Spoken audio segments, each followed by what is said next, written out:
नमस्कार बच्चों। आज हम पढ़ने और समझने वाले हैं क्लास 10th हिंदी की वर्कशीट नंबर 17 यानी कि कार्यपत्रक संख्या 17 को। ये आपकी 13 अगस्त 2021 की वर्कशीट रहेगी और आज की वर्कशीट भी काफी इजी इंटरेस्टिंग रहने वाली है, जिसमें हम सूरदास के पद को पढ़ने और समझने वाले हैं। ये जो सूरदास के पद है, जितने भी पद आपके सिलेबस में दिए गए, इन सभी को भ्रमर गीत कहा गया, यानी कि ये भ्रमर गीत का हिस्सा है। भ्रमर क्या होता है? भ्रमर मतलब एक भंवरा होता है, काले रंग का कीट होता है जो फूलों के रसों के लिए फूलों के आसपास मंडराता रहता है।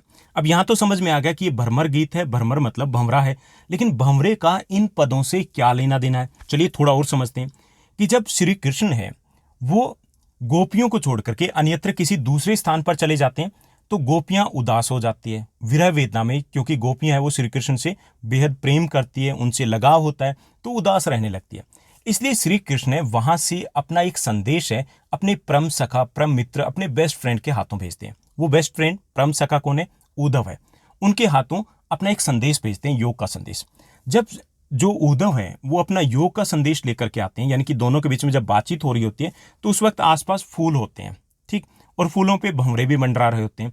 तो जो गोपियां होती हैं वो सीधे तौर पर उद्धव को कुछ नहीं कहती, यानी कि कोई भी उल्हाना नहीं देती, बल्कि भंवरे के बहाने वो उद्धव के ऊपर ताना कसती है, उद्धव को काफी खरी खोटी सुनाते हैं, ओके, उनको कई तरीके से उल्हाना देते हैं। तो इसलिए इनको भ्रमर गीत कहा गया है, यानी कि यहाँ पर गोपियां भंवरे के बहाने किसको सुना रही है? उद्धव को सुना रही है। तो इसलिए इन सभी पदों को भ्रमर गीत का नाम दिया गया। ओके, चलिए आज का इस भ्रमर गीत जो पद दिया गया इसको हम समझते हैं। बेहद आसान है और बहुत इंटरेस्टिंग भी है। यहां पर गोपियां हैं उद्धव से कह रही है, उद्धव तुम तो अति बड़भागी, कि उद्धव आप तो बड़े भाग्यशाली हो। कटाक्ष किया जा रहा है, ताना मारा जा रहा है कि उद्धव बड़े भाग्यशाली हो, आप तो बड़े भाग्य वाले हो आप तो। उप्रस रहत स्ने तगाते नाहिन मन रागी। अनुरागी मतलब होता है जो प्रेम करने वाला होता है, तगा मतलब धागा, अप्रस मतलब जो पास में रह करके भी, ओके, अप्रस मतलब जो पास में रहने वाला है। तो वो गोपियां हैं वो उद्धव से कह रही कि उद्धव आप तो बड़े भाग्यशाली हो, श्री कृष्ण के पास में रहते हो, लेकिन पास में रहकर भी उनके प्रेम और उनके स्नेह से वंचित हो। यानी उनका प्रेम है, उनका जो स्नेह है उसका कोई असर ही नहीं हुआ आपके ऊपर, बड़े भाग्यशाली हो। मतलब यहां ताना कसा जा रहा है कि श्री कृष्ण जो प्रेम की नदी है, उनके पास में रह करके भी आपके ऊपर प्रेम का असर नहीं हुआ है, स्नेह का असर नहीं हुआ है, आप प्रेम की भाषा को तो समझ ही नहीं पा रहे हो। इसलिए उस पर ताना कसते हुए कहा जा रहा है कि आप तो बड़े भाग्यशाली हो। पुरैन पात रहत जल भीतर तारस देह न त्यागी, ज्यों जल महा तेल की गगरी बूंद न ताको लागी। कि जैसे पुरैन पात क्या होता है? कमल के पत्ते, कि जैसे कमल के पत्ते वो जल में रहते हैं लेकिन जल के ऊपर रहते हैं, जल में रहते हैं लेकिन जल के ऊपर रहते हैं, यानी कि जल में डूबते नहीं है, ओके, अपनी देह को त्यागते नहीं है, जल के अंदर वो डूबते नहीं है। वैसे ही आप हो, श्री कृष्ण के पास रहते हो, वो समुद्र है, सागर है, प्यार का, प्रेम का सागर है, उसके पास में रहते हो, लेकिन आपने डुबकी भी नहीं लगाई है, आपको प्रेम ने छुआ भी नहीं है। जैसे ज्यों जल महा तेल की गगरी, गगरी होता है घड़ा या बर्तन कह लीजिए, कि जैसे तेल लगी हुई जो गगरी होती है, बूंद ताको लागी, जैसे तेल के अगर किसी भी बर्तन को या इसके घड़े को अगर हम पानी में डुबो दें तो उस पर पानी की एक भी बूंद नहीं ठहरती।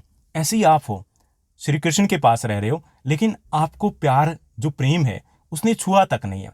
प्रेम का, प्यार का, जो लगाव का, उसका आपके ऊपर बिल्कुल असर भी नहीं हुआ। तो यहां पर ताना कसा जा रहा है उद्धव के ऊपर कि उद्धव आप तो बड़े भाग्यशाली हो, श्री कृष्ण के पास रहते हो लेकिन फिर भी उनके प्रेम और स्नेह से वंचित हो, उस धागे से अभी तक नहीं बंधे हो। तुम तो उस कमल के पत्ते के समान हो जो पानी में तो रहता है लेकिन पानी के ऊपर रहता है, डूबता नहीं है उस पानी में।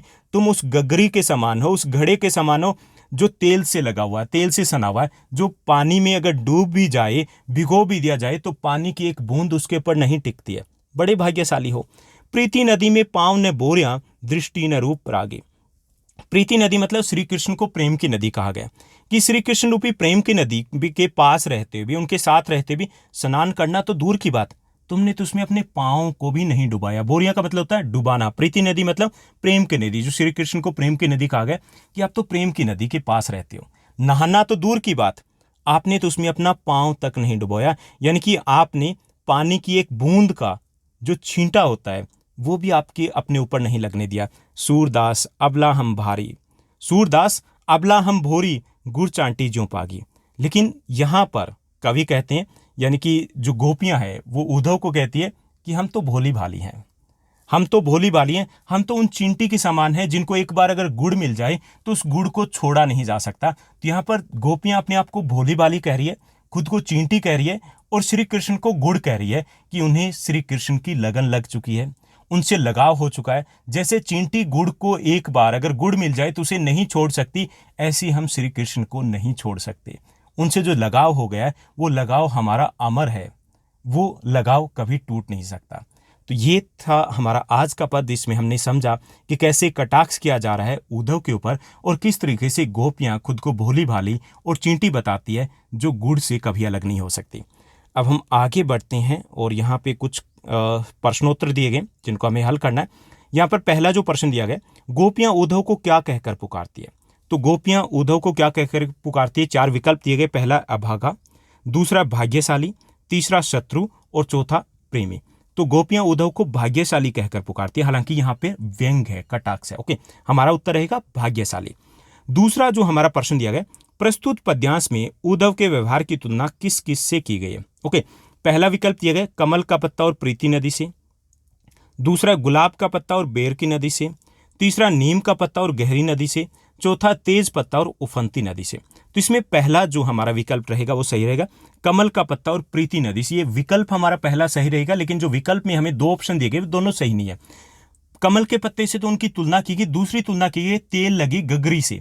प्रीति नदी श्री कृष्ण को कहा गया, तो विकल्प तो सही नहीं है, लेकिन क्योंकि इसमें कमल का पत्ता तो हम इसी विकल्प के साथ जाएंगे। क्लियर, तो हमारा जो उत्तर रहेगा वो रहेगा क, कमल का पत्ता और प्रीति नदी। उसके बाद तीसरा जो हमारा प्रश्न दिया गया, गोपियों ने अपनी तुलना किससे की है। पहला है चीनी से, दूसरा गुड़ से, तीसरा चींटी से, चौथा है सांप से। तो सही विकल्प रहेगा हमारा ग, उन्होंने अपनी तुलना चींटी से की है। उसके बाद चौथा, पांचवा और छठा 3 और प्रश्न भी दिए गए, चलिए इनको भी हल करते हैं।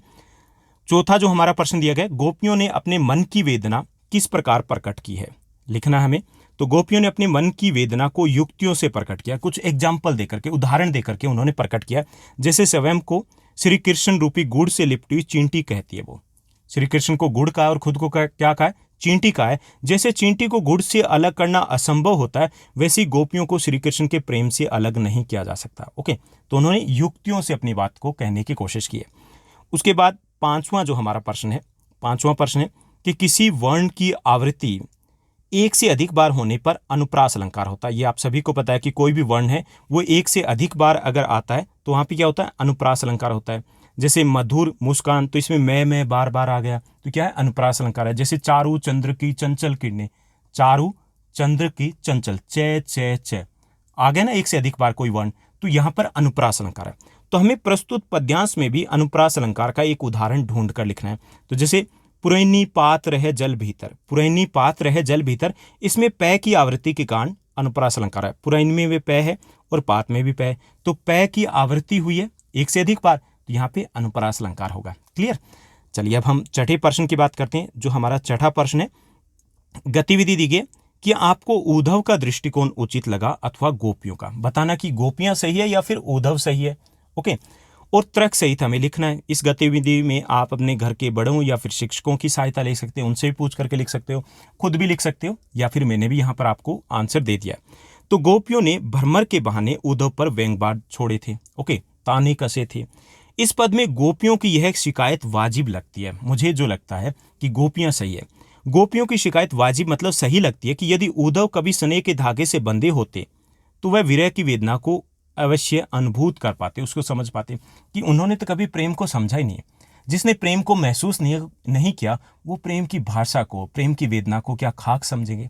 तो यहाँ पर हमें गोपियों का दृष्टिकोण है वो ज़्यादा सही लगता है।